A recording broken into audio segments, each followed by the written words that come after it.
여러분 안녕하세요. 오늘 영상에서는 우리가 만나면 절대로 후회하지 않는 그런 괜찮은 남자의 그 유형에 대해서 여러분들과 함께 간단히 알아보겠습니다. 첫째, 그 계획이 있는 남자, 계획을 세울 줄 아는 남자, 이런 남자 만나면 틀림없습니다. 이런 남자를 만나면 여자 고생 안 하죠. 관상으로도 계획을 잘 세우는 남자를 우리가 알 수가 있습니다. 이 경우에 남자의 그 눈동자가 눈의 그 정중앙에 치우치지 않고 자리한 상태에서 눈빛이 살아 있어야 합니다. 특히 그 대화 중에 시선을 응시하는 사람이 되게 진취적이고 또 계획가들이 많습니다. 계획을 잘 세우는 남자가 중요한 이유가 있죠. 60세에 우리가 은퇴를 한다고 쳐도 100세 시대의 도래로 인해서 그 직업 없이 우리가 그 40년을 동구동락을 해야 되는데요. 장래돼서 계획이 없이 대체했다가는 노후가 그리 행복할 수 없습니다. 생활고라는 것도 젊어서야 그 아이들 키우면서 그 정신없이 살다 보니까 우리가 잊고 넘어가는 거지. 노후에 그 준비나 계획이 없이 맞이한 실버 시대가 된다면 생활은 또 알게 모르게 또 빈궁해질 수도 있고요. 차라리 그 혼자 사는 것보다 못할 수도 있습니다. 둘째는 관상에서 눈동자 다음으로 여러분들께서 좀 주의 깊게 보셔야 될 게 두 가지가 있습니다.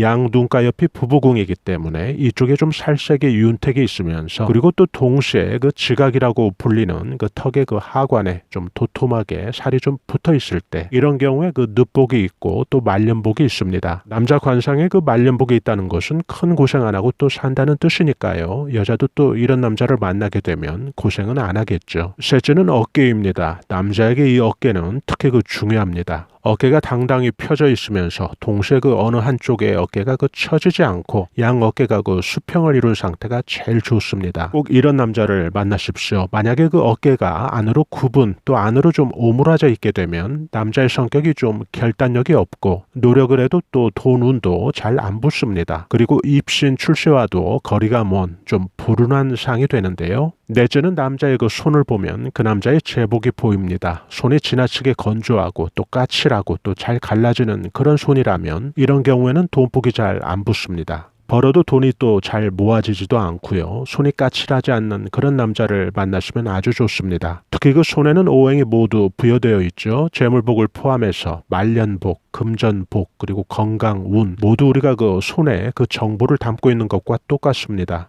무슨 이유로 손에 크고 작은 상처가 많다든지 상처가 또 손에 잘 생긴다든지 또 손에 다친 자국이 많게 되면 이런 경우에는 재물과 명예를 얻는데 좀 불리한 그런 손으로 보셔야 됩니다. 손가락 중에서 중지 손가락이 우리가 보면 일반적으로 가장 긴 손가락인데요. 이 중지가 또 유난히 짧다면 이런 경우에도 돈복이 아주 없는 그런 손이 되니까요. 꼭 여러분들께서도 참고하시기 바랍니다. 다섯째는 그 태도로 남자를 파악을 할 수가 있는 방법이 있습니다. 식사를 할 때나 걸을 때 어느 장소에 들고 나가고 할 때 차를 타고 내릴 때 이런 경우에 남자가 여자를 먼저 배려하고 또 기다려주는지 또 잘 보시기 바랍니다. 그런 남자는 가정적이고 애정도 식지 않는 경우가 대부분입니다. 그런데 식사를 할 때도 자신이 먼저 먹어야 되고 또 어느 장소를 또 출입을 할 때도 자신이 먼저 앞서가고 이런 남자와 오래가면 갈수록 후회하게 될 일들이 꼬리에 꼬리를 물듯 생기게 됩니다. 남자가 여자를 배려하고 또 여자에게 애정을 갖고 있다면 절대로 이렇게 행동은 하지 않기 때문이죠. 여섯째는 편식하지 않는 남자를 만나십시오. 이게 처음에는 작은 또 사소한 문제 같아도 365일 얼굴을 대고 또 사는 사이가 되면 또 이야기는 달라집니다.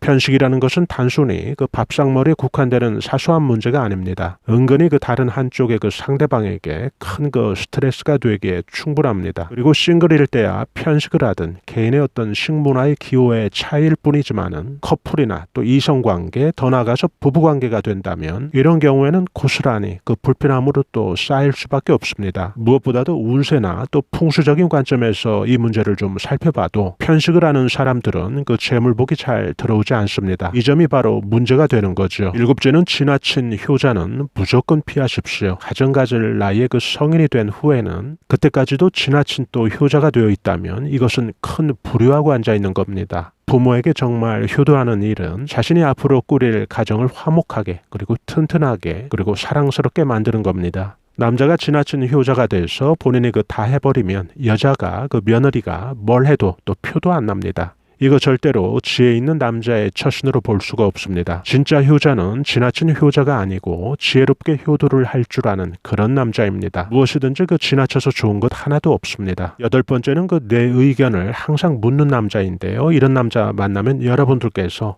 존중받는 그런 느낌이 들어서 여러분들의 정서적인 만족이 커질 수밖에 없죠. 당연히 또 행복지수도 비례해서 커질 텐데요. 이런 집안치고 집안이 잘 안 풀릴 그런 이유가 없습니다. 삶의 자세가 또 이런 남자라면 큰 일이든 또 작은 일이든 의사결정의 단계에서 항상 여러분의 의견을 구하는 또 이런 남자는 살면서 절대로 또 실수를 하지 않죠. 앞으로 두 사람 앞에 펼쳐질 인생의 전개에서도 두 사람의 어떤 소통이나 관계까지도 이렇게 투명하게 진행될 것을 미리 보여준다고 보셔야 되겠죠. 그래서 좋은 거죠. 오늘 여러분들과 함께 여러분들께서 만나면 결국 후회하지 않을 남자에 대해서 간단히 알아봤습니다. 이 영상을 들어주신 구독자님들 그리고 시청자 여러분들께서 이런 남자 선택하셔서 인생 소풍길이 후회가 남지 않는 그런 멋진 시간들이 되시길 바랍니다. 저희 감성 수채화 TV에서는 앞만 보고 열심히 살아가는 우리 서민들이 자연의 기운, 운세의 기운, 또 풍수의 기운으로 우리 삶을 한 단계 끌어올려주는 데 도움이 될 만한 각종 운세 정보, 풍수 정보, 꿈 해석 정보, 로또 운세 정보 올려드리고 있습니다. 중년에서 실버 세대까지 행복한 인생을 위한 자기개발과 감성 충전에 도움이 되는 다양한 정보들도 함께 올려드리고 있습니다. 좋아요와 구독으로 또 이런 정보들을 여러분들께서 실시간 무료로 또 편리하게 받아보실 수 있으니까요. 저희는 다음에 더 알찬 정보로 여러분들 다시 찾아뵙겠습니다. 대단히 감사합니다. 여러분 안녕히 계세요.